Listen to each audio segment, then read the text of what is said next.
I hope this information helps someone who is struggling out there. Do not use the miconazole if it's not seborrheic dermatitis. From in my case, it was psoriasis, scalp psoriasis, and miconazole would not be working. It would make it worse. So just make sure that you know what you have before you start self-diagnosing. And also, a shout out to my dermatologist for just making sure that, as a Black woman, he knows that some of the remedies would not be working for me. And so he was able to prescribe me the right thing. Back in November, I started like experiencing really terrible dandruff, like really, really bad. My scalp was just atrociously white, and it had never happened to me before. I didn't know what was happening. So, of course, going through the TikTok thing, I was like, okay, you know what? Let me see what the remedies are. One of the treatments I saw was to use miconazole to treat. And, like, of course, we want to be internet doctors, Dr. Google. Y'all, I was like, maybe I have seborrheic dermatitis. I don't know, aggressive dandruff. I don't know what. At this virtual visit, she looked at my scalp. My scalp was terrible, y'all. Like, it was really, really bad. So she looked at my scalp through the phone and she said, it looks like you have fungal infection. I'm going to give you 2 prescription medications. She gave me a shampoo and a pill. Now, because I'm still breastfeeding, I was like, I'm not going to do the pill yet. So doctor prescribed me this. She gave me the ketoconazole 2% shampoo to be applied once daily for itch. And my hair wasn't really itching, but it was really, really dry. My hair felt like somebody had put a clay mask on my scalp, and it was so dry and gunky. Like every time I moved my face, I felt like my scalp was just caked on. I was stressing the out. I was like, I don't know what to do. My hair's gonna fall out. I pride myself on having good edges. I even feel like some of my edges kind of fell out a little bit. I'm nursing them back to health right now. Anyway, I digress. So ketoconazole 2%, this prescription. So I was like, okay, I'm gonna do this thing. I was shampooing twice a week. Mind you, I'm like at this point now, I'm in France. I'm trying to do this routine. It's not working. It's getting worse. Like all over here, my entire like every here it was my entire edges, my hairline was white, my ears white, everything. It was just really bad. So I tried to maintain. It wasn't working. She referred me to a dermatologist, and this dermatologist, the earliest appointment, April 12th. I'm like, I cannot wait that long. My hair's gonna fall out. I'm gonna go crazy, just tear my own hair out because of it. So finally, I was able to get a last minute appointment, Christmas Eve. I was like, I'm going because we cannot continue doing this. So I go to the dermatologist. Y'all, number one, first thing the dermatologist says is, first of all, your doctor should know better. As a person of color, you do not wash your hair every day. Ketoconazole 2% is extremely drying. So if you're using this, one, it's going to break your hair off. And two, you're probably not going to be getting the results that you need because you're not washing your hair every day. So this was out the window. I was like, ketoconazole, I cannot use. So he prescribed me 4 medications for this problem. And he also took a swab of the culture of my scalp to just make sure that it was the right thing, that it wasn't fungal. He said, let's give you 3 things, 3 topicals and 1 oral.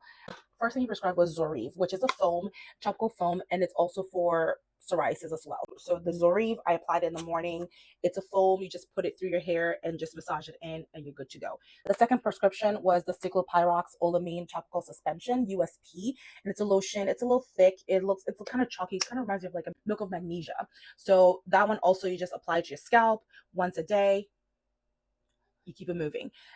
Also, this one I applied it around the afternoon just to like split the treatments. The last one he gave me was this. This is an oil, and it is fluocinolone acetonide topical oil, 0.01% scalp oil, and this one is a steroid. Because I'm breastfeeding, I was a little bit worried, just because steroids stunt growth, and I'm like, I don't really want to stunt my baby's growth. So I pumped so I can feed her, so I can use this. This you're supposed to use twice a day, so I'll use morning and evening.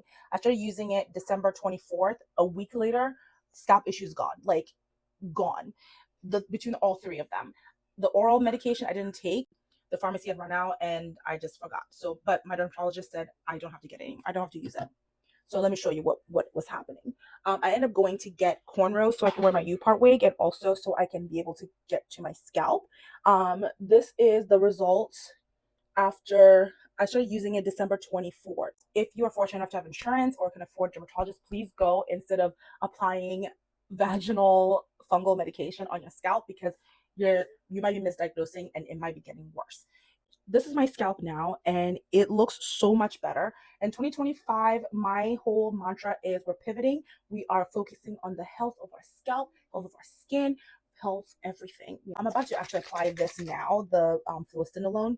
Having cornrows just makes it so much easier for me to apply this to my scalp. So I just put it on my finger, put a little bit on my fingers like this, and I just run it through my parts just to make it super easy. Just massaging it in, and that's it. It doesn't take that long to apply, and I do this morning and night just to keep all this at bay. And I also put a little bit on my ear because this is where I had some of it on my ear as well. And yeah, let me give you an update. So I went for follow-up on Monday. So today is Wednesday. I went for follow-up on Monday, and the doctor said, my dermatologist said, it looks like my scalp issues they're clearing up. He was actually going to give me a scalp injection, but he was like, you don't need it because it's clearing up. So he advised me to just use it, pretty much playing scientist. Is to just start using this 3 times a week, and then just start reducing. And if I see a flare up, then I increase and ramp up the volume again with the application.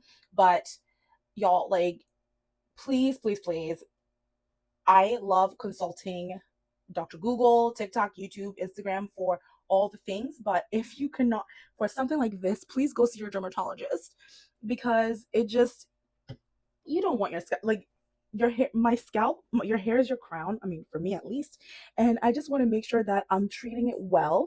And I just could not in my right mind just sit there and just say, oh, it might be dandruff, it might be like really bad dandruff. No. Anyway, so when I went for my follow up on Monday, which was about like 3 weeks later, he told me the culture came back, the test, and it was not fungal. It's just scalp psoriasis. So just maintenance, focusing on my gut health, less alcohol, less carbs, making sure I'm eating yogurt and all that stuff. Just gut health, microbiome, making sure that it's good and healthy. So I washed my hair this morning with the ketoconazole still just once a week. And then I used this. This is the T-Sol shampoo from Neutrogena. Olivia, I'm coming, okay? I used the T-Sol, which has salicylic acid, just to clear off my scalp. As you can see, there it is. I'm going to straighten my hair so I can do my hair. But look, now there's nothing there. Nothing. Like, my scalp is so clear. I can you have no idea like how much I was stressing. But I say all this to say, go to your dermatologist, make sure you're getting the right thing, you're getting diagnosed properly instead of going on TikTok all the time to get a lot of different information. Because you never know. You never know.